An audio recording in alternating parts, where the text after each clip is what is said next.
guys? TLO here for the Parlay. It is season number 7. I can't believe we have had 7 seasons, Kendall. But we are here for the Parlay, sponsored by 60/40 Club.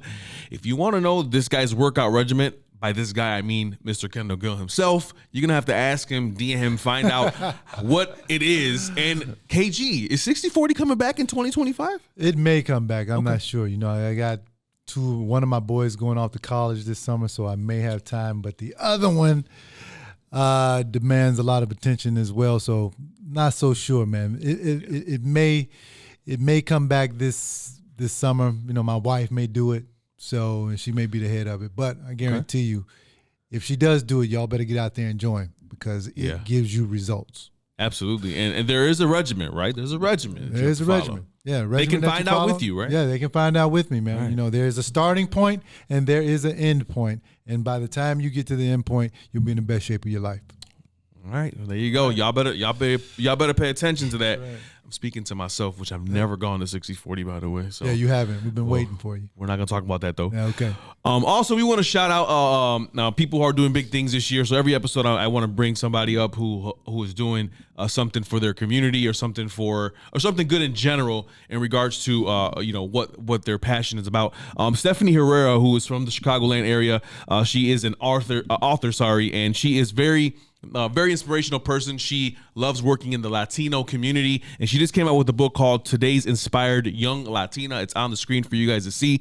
Her first volume of it talks a lot about her journey, what she experienced as a Latina in the corporate world and so forth. And really, she is doing great things in the community. So you guys got to check this book out. The link is in the description box as well. It's also up on the screen for you. You need to check it out again. Today's Inspired Young Latina, Dreams and Aspirations from the Next Generation. Check it out.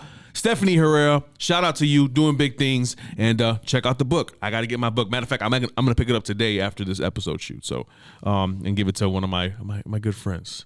So, supporting. We gotta support people, right? That's what we do. Yeah, you do. That's what we do. So we do. Yep. 2025, season 7. We're gonna have a lot of stuff. Of course, we're reintroducing our story time with Kendall Gill every episode, and so at the end of this episode, we are gonna have that segment with KG. KG, I hope your story is popping. Your MJ story got a lot of pickups at last episode, so we can't wait to see what you're gonna talk about. I got a lot of MJ stories, man. Yeah, they're good, right? They're all good. Yeah, they're all good. All right. Cool. We're going to be doing that. Also in 2025, we're going to be going out and supporting, again, unanimous boxing and unanimous management as more fights are picking up for that boxing stable. And so we're going to be following their boxers from Ronnie Halamo, Olivia Curry, Chuck Zell, Action Jack as well, Freso as well, who's going to be in that boxing stable. So a lot of fights coming up. Elia from Florida as well. So it's going to be great. We can't wait to cover their boxers and see their journey as well as see what's going on with Bobby Hit's boxing, as they're going to be having almost 6 shows in 2025 is my understanding. So a lot of stuff happening in Chicago boxing, and we will continue to support Chicago boxing on the Parlay in 2025. All right, my spiel's over. Yo, we're done. We're going to get to some boxing now, and it is finally here. We have our special guest in studio finally. We've been long awaiting his appearance, of course, and he is here. Tony from AB Boxing News is in the building. What's up, man? What's going on, Tony? Thanks for having me. Thanks for having me, Kendall. All right, Tony. Good to have you, man. KG, you got a dope name. He does, right? Just want to let you know. Great. All right, yeah. He's my favorite Tony in the world now. Well, I'm offended. You got to join that 60/40 club. Yeah. Okay, that's 60/40. Yeah. 60/40 club. Elevate yourself. You don't remember the first time we met when I asked you about Tito in the studio, bro? Like, No. I'm just kidding. I'm not going to cry right now. You're good, man. I'm just teasing you. I appreciate it. Thank you. Thank you. But, 2025 is supposed to bring us a lot of boxing action, some great fights ahead on the horizon. And the first thing we're going to talk about is Turkey, man. Mr. Turkey, His Majesty himself, trying to take over boxing, man, is what he's trying to do, really.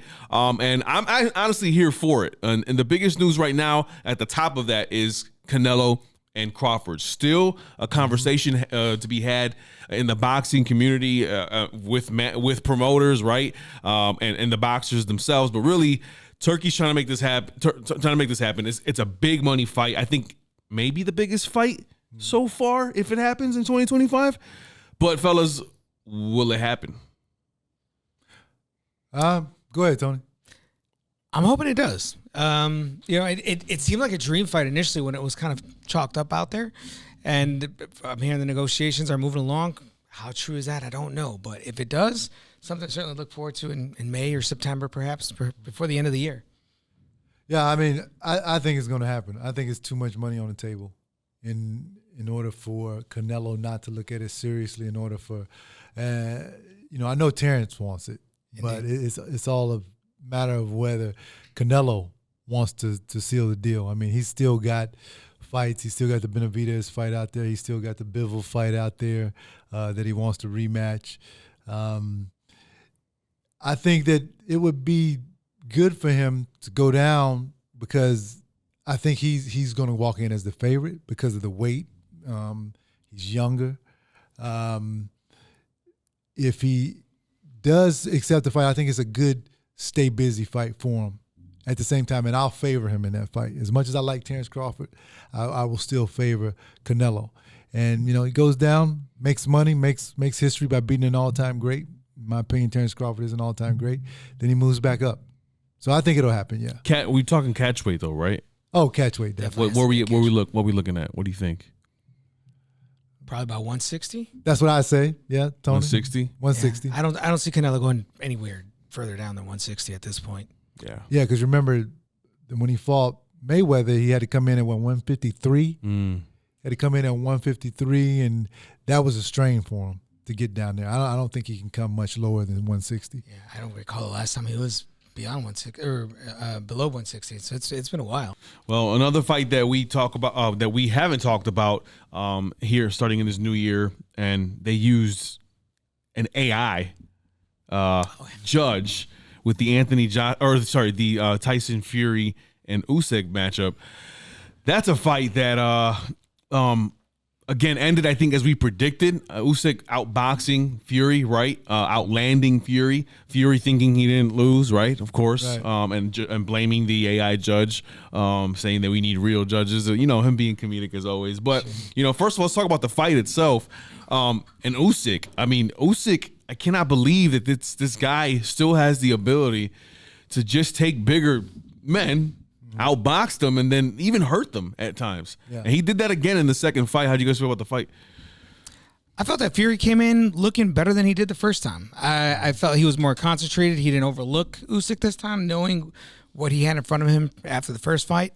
But at the same time, Usyk came in also better than the first fight.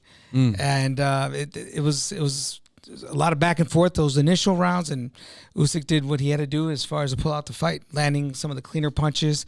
When you got a guy as big as Fury, though, and you land those headshots, they look pretty dramatic. The head rocking back, and obviously it's got to sway with those close rounds.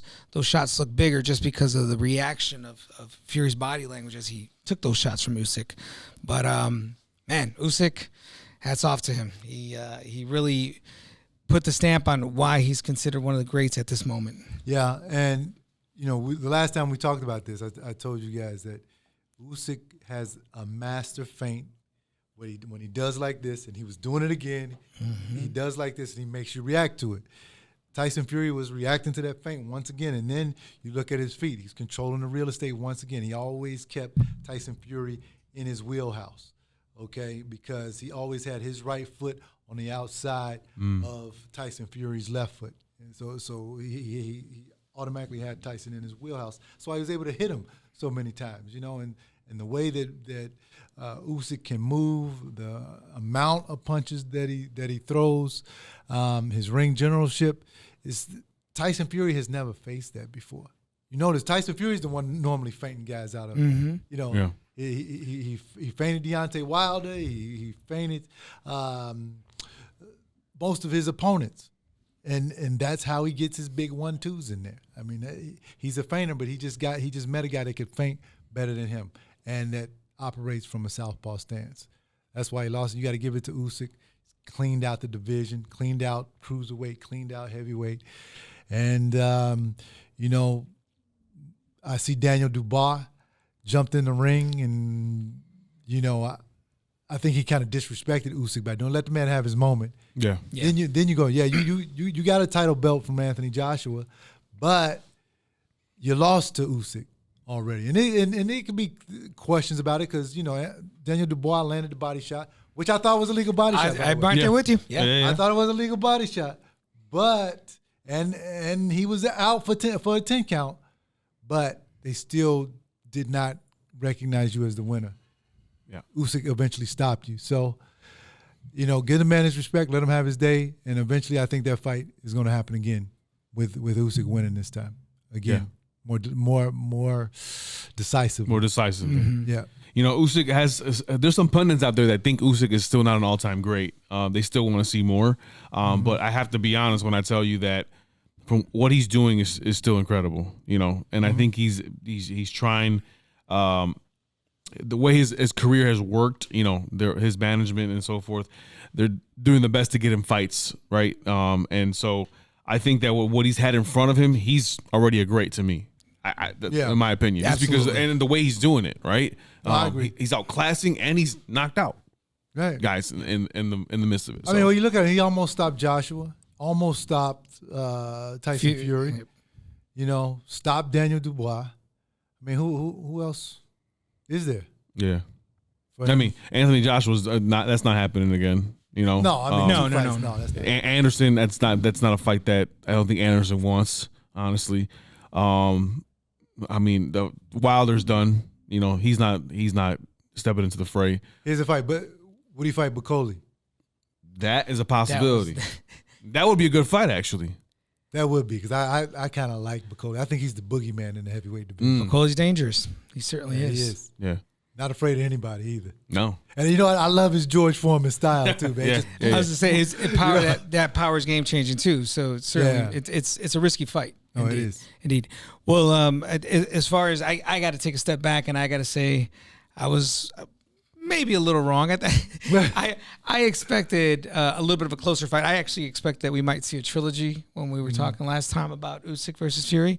But I guess it just goes to show you how strong Usyk came out this time, better prepared.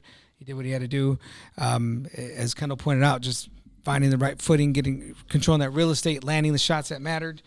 And we'll see what the future holds for him. But he certainly puts a stamp as an all-time great right now. Yeah. Another fight in the heavyweight division that I think we should just get because we're fans is Anthony Joshua and Tyson Fury. Like, listen, go get a maybe a final big payday, right? And do it in Wembley, man, and just go do the matchroom thing. Do Eddie Hearn, like just do it. Yeah, do it for the Brits. Do it for even for us USA fans, right? Us American fans. Do you want it? Do you guys want it? Absolutely. Oh, yeah. Absolutely. Yeah, definitely. Right off to the sunset fight for either fighter. Right. Because they're both going to make a ton of money. They both may walk away from that fight with $30 million. I mean, minimum 25-30, I was going to say. Minimum 25-30. They'll probably hold it. They probably won't hold it in Wembley. They'll probably hold it at the O2. O2, there you go. Or the O2, yeah, because it seats more. But, I mean, the pay-per-view buys, everybody's going to buy that fight.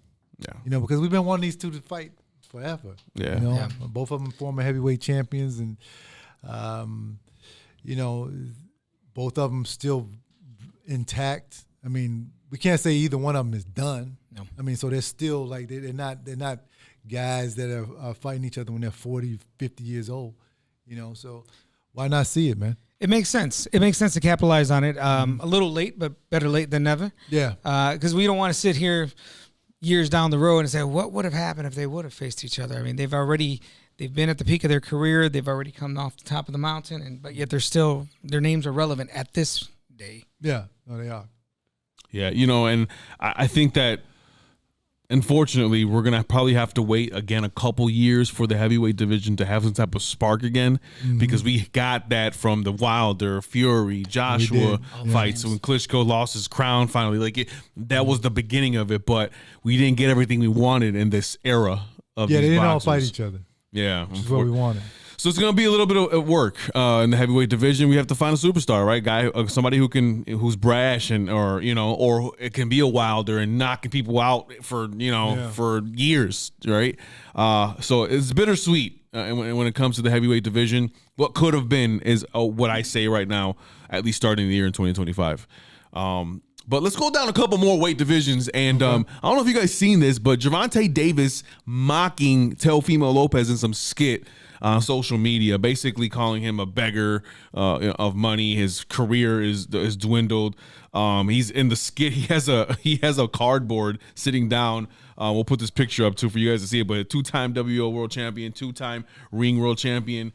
And then he says, what is it? $1 a day keeps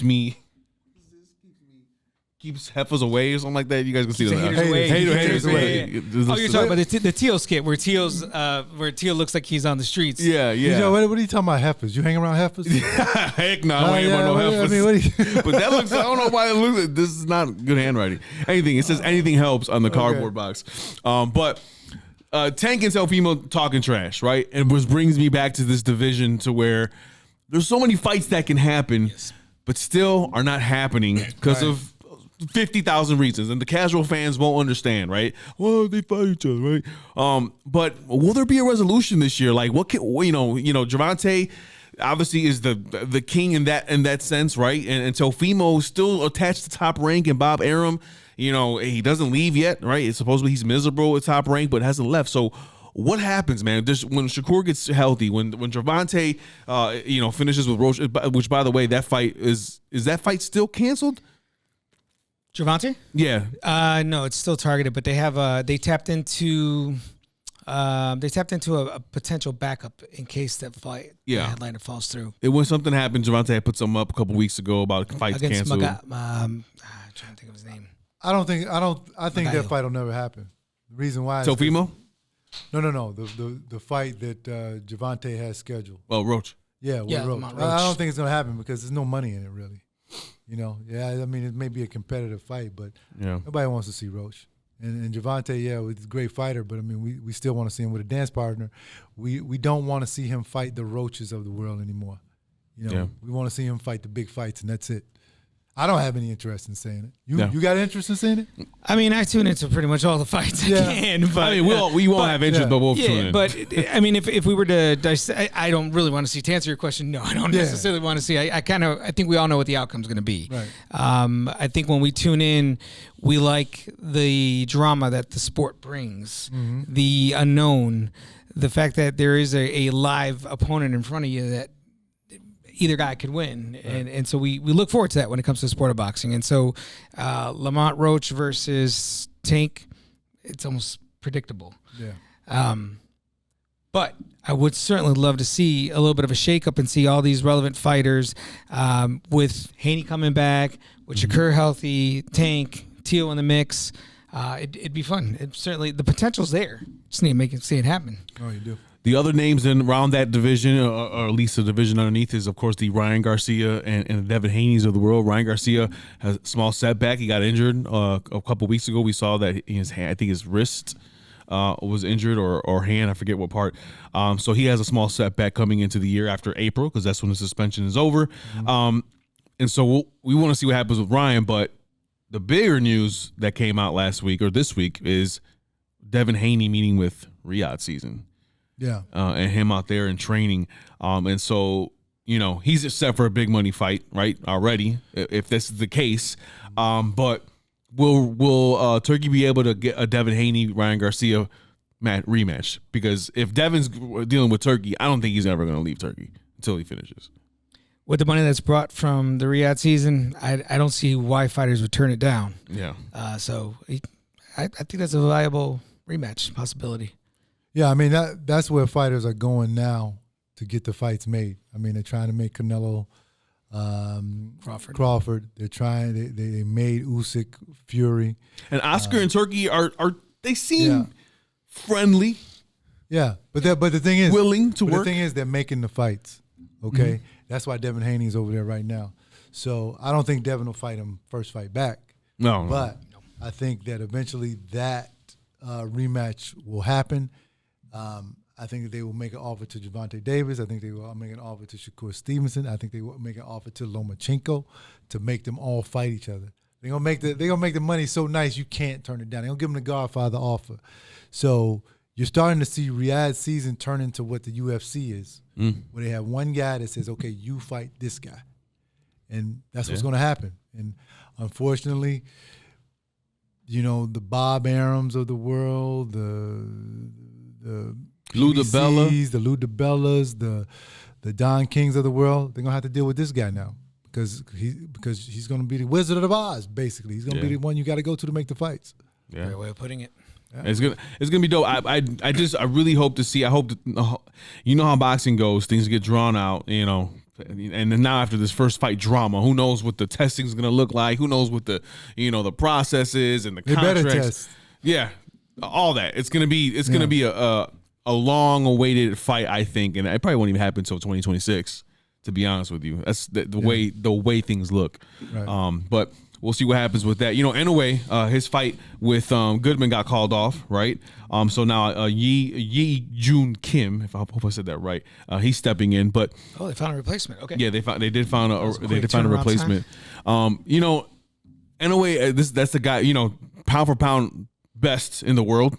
I think we all agree on that, and from our previous conversations, a guy that is so talented in the ring, has power, has a boxing skill, but still hasn't made his debut in the United States. Right. And I'm hoping that doesn't take too long. But soon, right? Hopefully he definitely soon. I think he certainly merits that exposure coming across and fighting in the U.S., giving us a chance to see him and appreciate what he brings to the table. Also, maybe getting some other names in front of him. I think he looks amazing. All his fights, he's looked pretty incredible. With the only flash knockdown against Neri, who put him down in that last fight. Just an amazing fighter. But it's also one of those things that we have to keep in mind is who are they putting in front of him moving forward? Right. And I believe he's going to have to move up and wait to get to come over to the United States to get the attention that he wants. I mean, that's just what's going to have to happen. You know, for a long time, I've been thinking about this fight, fantasy fight. In a way, against Pitbull Cruz. Oof. I love that fight. Yeah. That's a great introductory fight to the United States. Do you think in a way can? Pitt's pretty big. What is he? 135? 135. But recent picture of him. Well, a couple weeks ago, did you see that? He looked a little at the presser. He did look a little fuller. He looked a little out of shape. I mean, it happens to boxers, obviously, but because what is in a way right now? He's a bantamweight. Yeah, bantam. Okay. Yeah, we got to see him. So that's one of the things that we have to give credit the fact that he looks amazing and impressive in all his previous fights. With as I mentioned, the only flaw maybe being that flash knockdown against Neri, but I think when we talk about like pound for pound greats as well, if we take a step back and talk about Usyk and the range and the names on his resume, I think I've kind of over the holidays I was thinking back to this, like, man, I think after Usyk's win, I got to give him a little more credit and actually probably place him as number one because of the names on his resume. And with Inoue, as impressive and as great as he looks, we could still use some bigger names under his I agree resume. with that, yeah. That's why I say he's got to move up in weight, man. Indeed. He does. Well, we'll see what happens with Inoue. Again, a guy I think the United States public casual fan needs to see. He's a very exciting guy, and he's a knockout artist. The guy knows how to get it done. He knows how to finish the job. And you will be entertained, I think, as a fan. Big fight in 2025 that we know for sure is going to happen is David Benavidez and Morrell. Listen, man, I'm stoked for this. I cannot wait for these two to get in the ring. This is going to be, if you guys don't, this is going to be a strategic fight for about 2 minutes. Right. Let's go for about 2 minutes because these two are going to go at it. And KG, I go to you first, man. Like, a fight like this, people are really underestimating. I think the boxing fans know what's about to happen, but I think we're in for fight of the year type candidate right here already. Yeah. Off the names itself. But I mean, how you feel about this fight? All the pre-fight press conferences and everything have indicated that. You got Benavidez taking his belts off, pushing Morrell. Morrell talking crazy to Benavidez, and you guys may understand what he's saying, but I don't. He's talking spat, but I could tell. It's not nothing nice. A lot of crap. Okay. Yeah. So, I think you got two talented fighters, and for the first time, I think Benavidez is fighting somebody that could actually stop him. So that's what makes it intriguing to me, because all the other fights, I've seen Benavidez fight. I'm like, okay, yeah. You talk, and you say you're going to do this, but we all know the outcome. And Tony, David, only 11 fights in his career, right? He's still young in the game, 26 years old, but he's a southpaw. Yep. He's a southpaw. He's 26. He's 6'1". He's right there with David in regards to reach. Same size, man. The same size. I mean, this guy it presents a problem for David, and a division that is semi-stacked with Beterbiev and Bivol. But how do you feel about the fight? I think it's a great fight. I too am salivated for this one. It's only a few weeks away. I feel that this is a legitimate opponent against Benavidez because of the fact that you have a man that's of his height with a very similar reach and someone that can pose a threat. You're right. Only 11 fights. So if we were looking at resume, Benavidez got a better resume, but we also look at the guys that he's fought, the sizes versus him. Benavidez always had that advantage of the weight, the height. Because we know he rehydrates the next day, obviously. So we got Morel, who I think could certainly pose a problem. We got the ingredients. There's definitely some real animosity, at least from what I could see in the buildup. I think that's some real animosity that's kind of brewing between the guys. So it should make for an action-packed fight. The whole feeling out rounds, that may be short-lived. It might kick off pretty quickly. Yeah. And I think that Morel poses a threat. I do think he poses a threat to Benavidez. I'm looking forward to it. Yeah, me too. But we don't think he's going to win. Right? Morel? Yeah. He hasn't lost, man. It's tough to say. I'm just asking questions. I'm just trying to figure out where you all at. I mean, the obviously Benavidez is the favorite. But even if you look at the betting odds, Morel's not too far away from him. He does pose a risk. And I think he's got some tools that could really complicate and make it a long night for Benavidez. Even if Benavidez wins, I think Morel could make it a long night. Power would be... I'd have to favor Benavidez on power, though. Yeah. Well, it's part of a stacked night here, with Brandon Figueroa and Stefan on Fulton. The rematch. The rematch. Isaac Cruz and saying his name wrong. Angel Fierro. Mm-hmm. And Jesus Ramos and Jason Rosario. So it's going to be a PBC again doing their thing and making sure the cards stay stacked when they go on. Yeah. But that's a fight that we are looking forward to in 2025. Solidified, right? We are ready to see it. So I cannot wait to see where it goes from there. One thing I wanted to bring up to you guys too, in the boxing world, and we didn't get to cover this before the year ended, but Sonny Edwards retired, right? Announced his retirement after his last fight. He lost. And he's a guy that I totally respect. He actually, boxers really, when they come down to the end of their career, most athletes, and KG, obviously you can attest to it.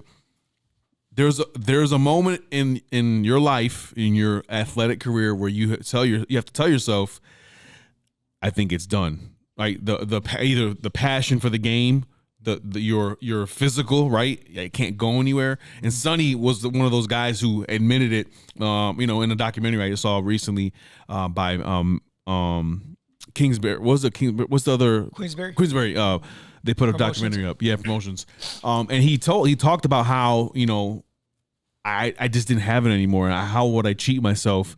How would I cheat the sport in a way to do that? And you can tell. But Sonny, being a guy who brawled, had skill. He's the guy that laid it out on the line. And I just wanted to give him his respect. Shout out to you, Sonny Edwards. If you ever see this, man, you definitely did a good job. But, when it comes to athletics, KG, and boxers say that you were a boxer and a basketball player, what does that feel like when you have to tell yourself it's done? Like, you can't perform at the same level, basically. Yeah.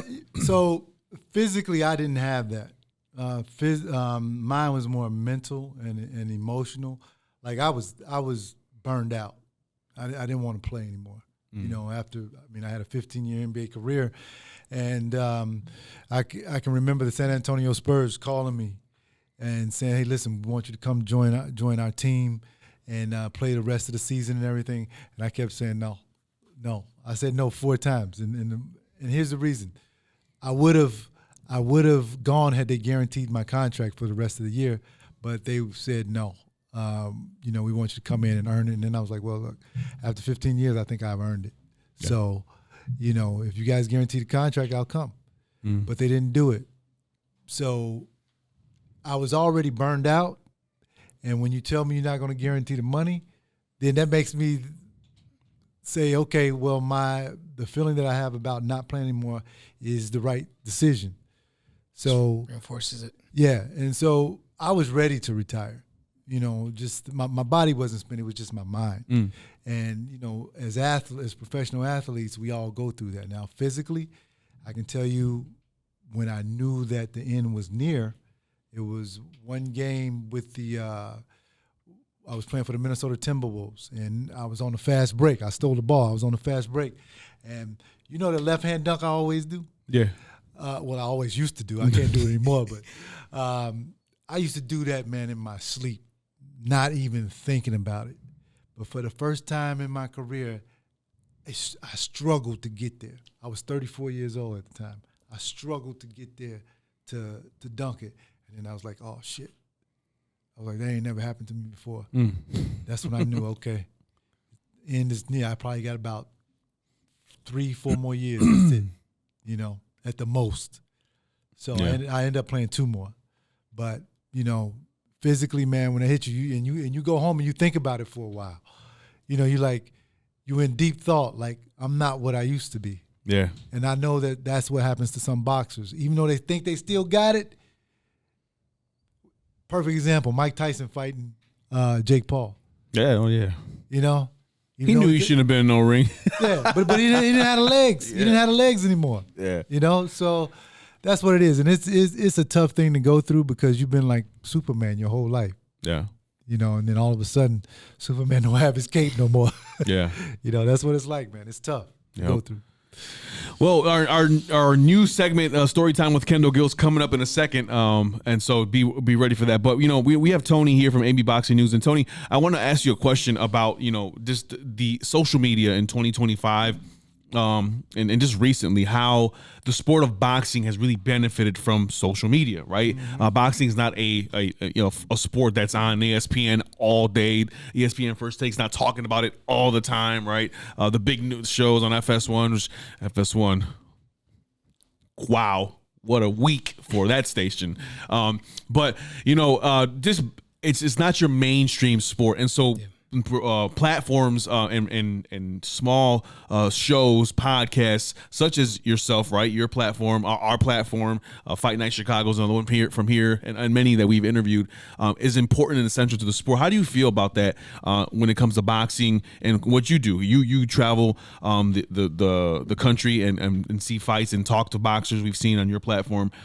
With the impact of social media and what we do, how do you feel about that? I think the impact of social media is huge these days. It's helpful to just reinforce the fact that the sport is still very much alive and doing well.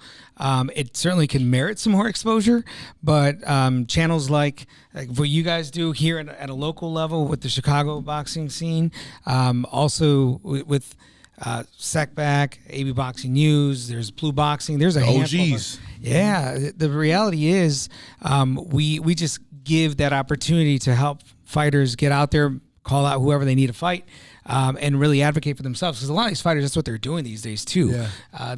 Unfortunately, there's always been the politics with the promotional banners not playing nicely with the other promotional banners, and so at the end of the day, the fighters got to also look out for their own career, and they gotta advocate for themselves and say, hey, I want this fight, and if we can give them that exposure, if we could have the opportunity to learn what their thought process is, where they'd like to see their career go, why not? We're certainly going to reinforce it. So we add a little bit to it. We try to, at least. Man, that's good. You know, who's your favorite person you've talked to on the road?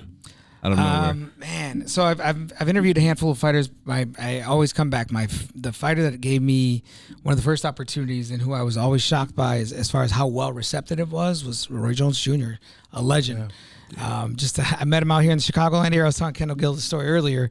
Met him out here in the Chicagoland area, and was starstruck just because I knew what his career looked like in the 90s. Mike Tyson in the 90s, right? He was just incredible. He looked undefeatable.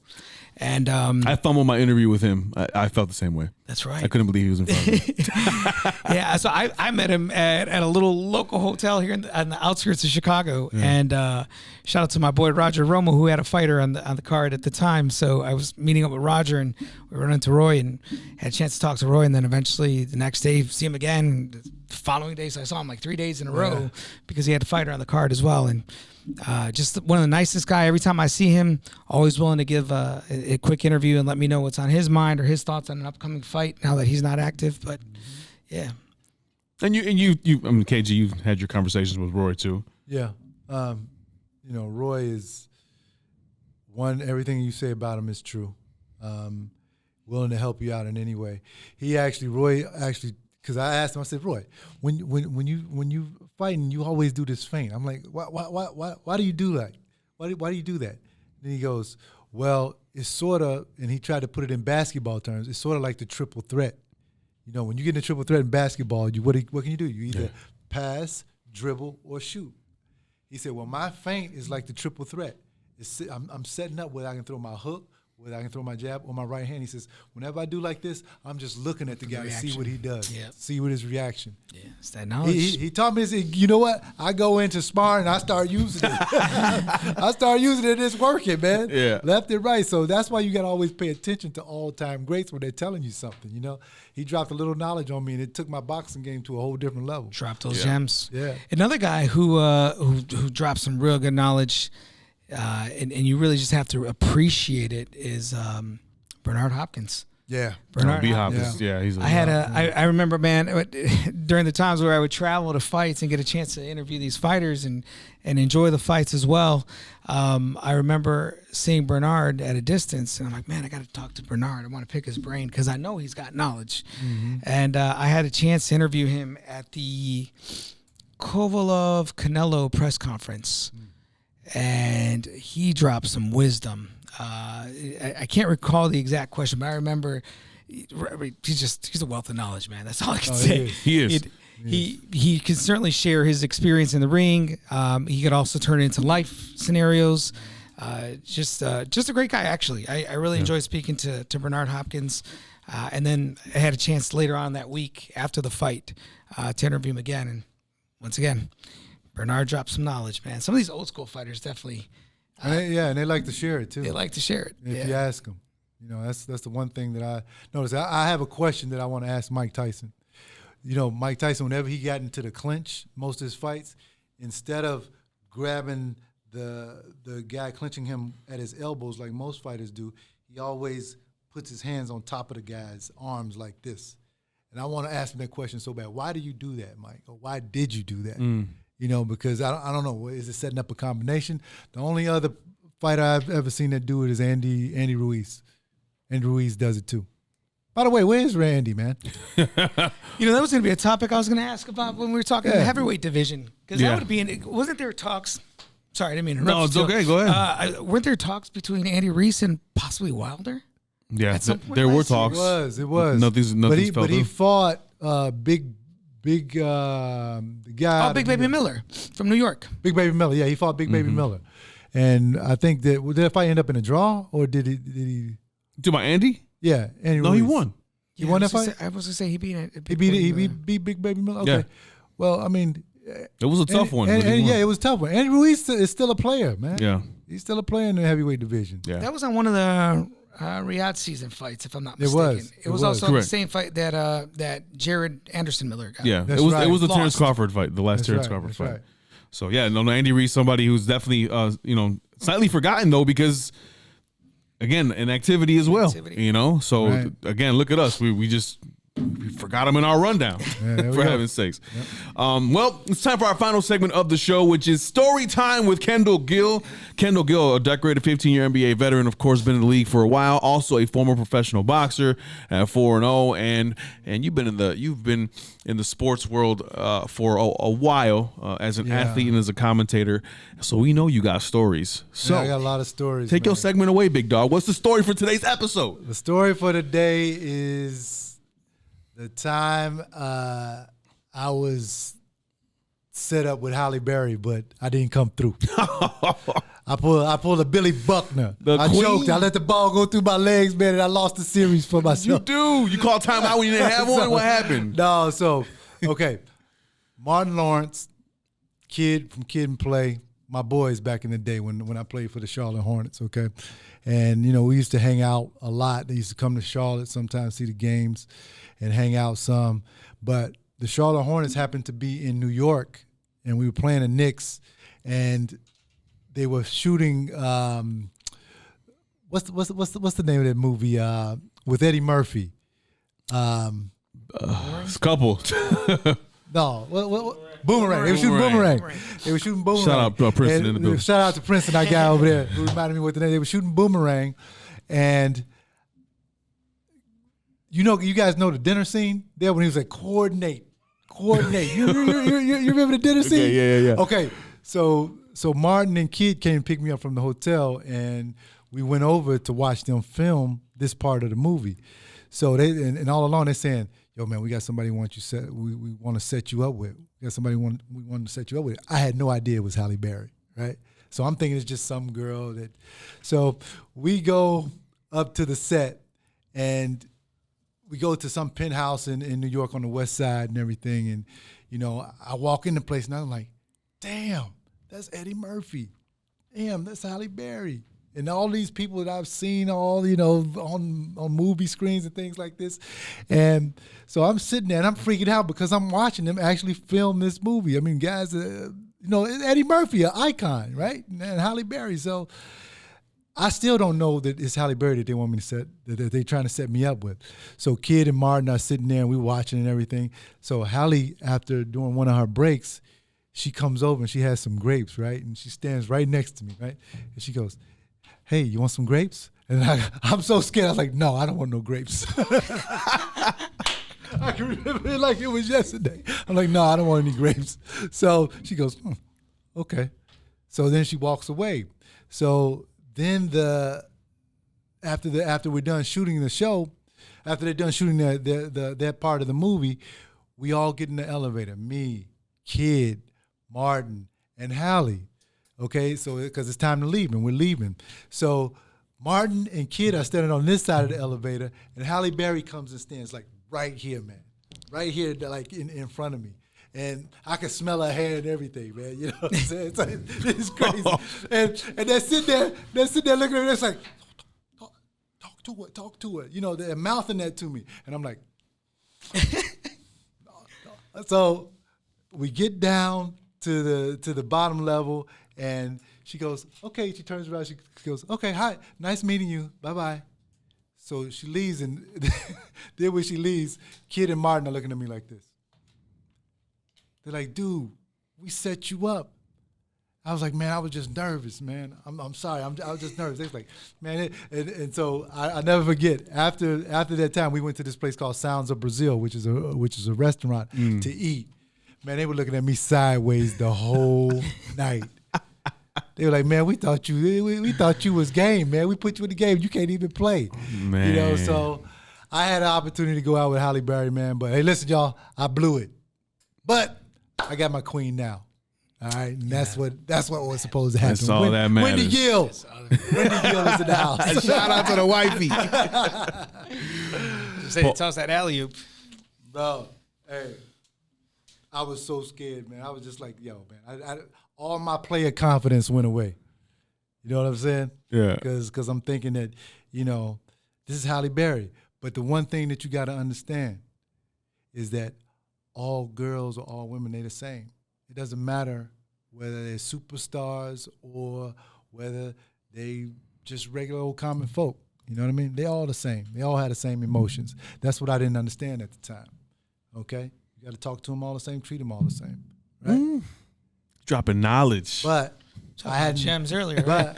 But I wasn't I hadn't reached my playerism back then. You know what I mean? I was just entering it.